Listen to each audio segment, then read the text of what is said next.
पहिले पहिले छठ कईनी,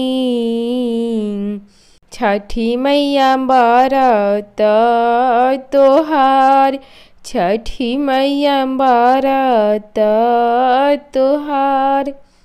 करिहा क्षमा छठी मैया, भूल चूक गलती हमार, भूल चूक गलती हमार। नमस्कार भक्तजन, आप सभी का मेरे चैनल में हार्दिक स्वागत है और छठ महापर्व की हार्दिक शुभकामना।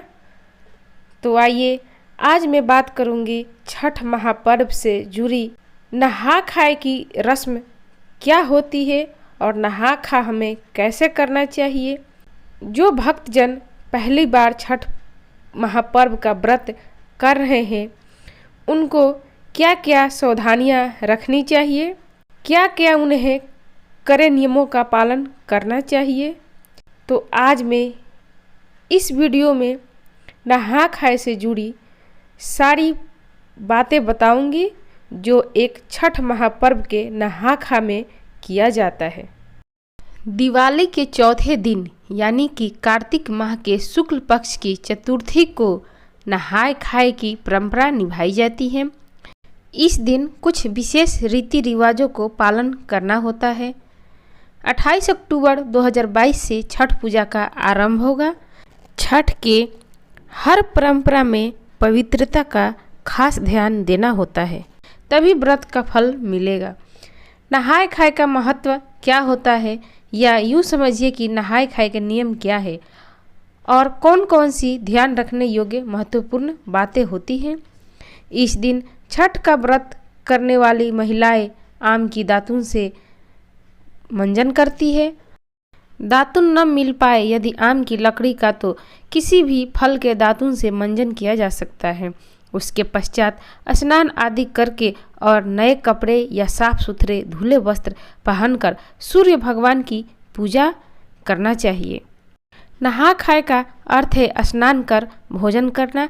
इस परंपरा में व्रती नदी या तालाब में स्नान कर कच्चे यानी अरवा चावल का भात, चना दाल या अरहर की दाल और कद्दू की या घिया की सब्जी प्रसाद के रूप में बनाकर ग्रहण करती है। इस भोजन को बहुत ही शुद्ध और पवित्र माना जाता है। इस दिन मूल रूप से नहाए खाए का संबंध शुद्धता से है। इसमें व्रती को खुद सात्विक और पवित्र कर छठ व्रत का पालन करना चाहिए। नहा खाए के दिन व्रती पूरे घर की अच्छी से सफाई करती है, क्योंकि इस पर्व में शुद्धता का विशेष महत्व है। साथ ही व्रतियों के भी पवित्र नदी या तालाब में स्नान का विधान है। अगर जहाँ नदी या तालाब उपलब्ध नहीं है वहाँ घर में ही नहाने वाला पानी में गंगा जल डाल के नहाया जा सकता है।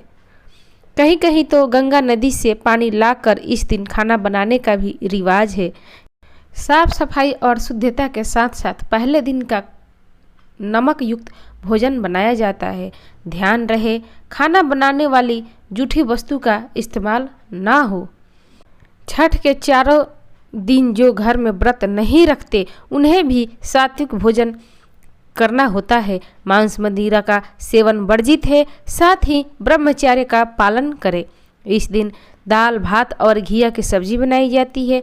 दाल में भी सिर्फ अरहर की दाल ही केवल बनाई जाती है और चावल में केवल अरवा चावल ही पकाया जाता है। कहीं कहीं पे चना दाल का भी विधान है कि चना दाल भी बनाया जाता है।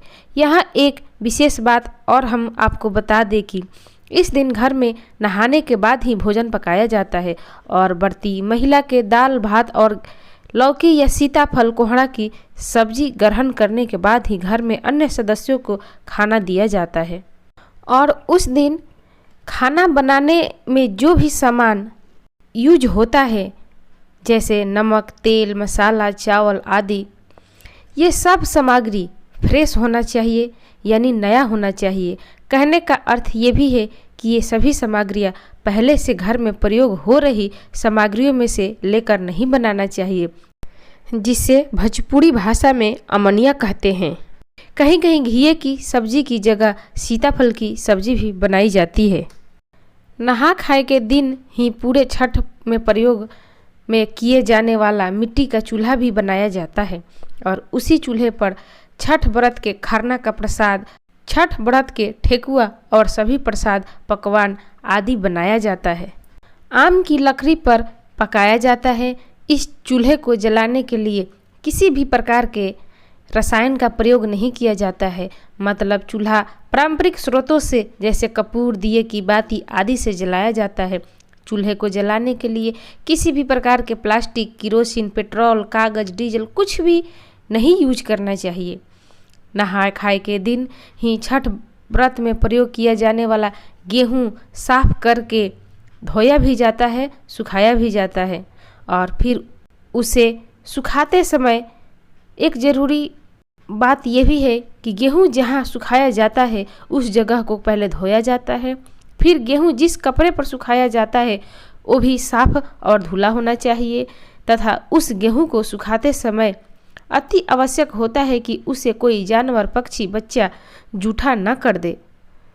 इसीलिए वहाँ हो सके तो बैठ के सुखाएं या किसी पतले कपड़े से ढक के सुखाएं। और नहाए खाए के शाम के समय जिस घर में छठ व्रत हो रहा होता है उस घर में बिना लहसुन प्याज वाला सात्विक भोजन बनता है और इस नियम का पालन पूरे परिवार पूरे छठ व्रत के दौरान करता है। यहाँ तक कि घर का कोई भी सदस्य बाहर का भोजन नहीं करता है। बाहर का भोजन इसलिए नहीं करता है कि बाहर का भोजन लहसुन प्याज होता ही है, इसलिए हमें नहीं तो बच्चों को कराना चाहिए और नहीं घर में किसी भी सदस्य को करना चाहिए। व्रती महिला को पूरे छठ के दौरान ज़मीन पर ही सोना होता है। सोने के आसन में भी साफ सुथरी धुली हुई बिस्तर पर ही सोने का प्रावधान है। अगर आप नीचे नहीं सो सकते हैं तो जो भी बिस्तर यूज करेंगे, जैसे पलंग यूज नहीं कर सकते हैं, पलंग कभी धुलता नहीं है। जो भी धोने वाली चीज़ है जैसे खाट हो गई, चरपाई हो गई या तख्त बोलते हैं जिसे, जो चीज़ धुल जाए तो धो के आप सो सकते हैं। तो भक्तगण, ये थी हमारी आज की नहाए खाए से संबंधित प्रस्तुति। आपको कैसी लगी? कृपया अपनी राय हमें कमेंट बॉक्स में जाकर लिखें। और हाँ, अगर आपको हमारी ये नहा खाए से संबंधित जानकारी पसंद आई हो तो कृपया इसे लाइक करें, शेयर करें और आपसे एक मेरी निवेदन है कि इस चैनल को एक बार सब्सक्राइब भी करें।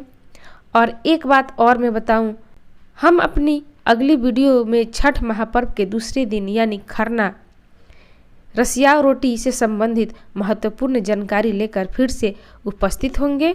अगली वीडियो देखने के लिए आप मेरे चैनल को सब्सक्राइब करके और बेल आइकन के घंटी प्रेस कर देना कि जो भी छठ से संबंधित वीडियो हम अपलोड करें तो आपके नोटिफिकेशन ज़रूर मिले। जय छठी मैया, सूर्य नारायण की जय। सभी माता बहन को मेरे तरफ से छठ पूजा के हार्दिक शुभकामना। धन्यवाद।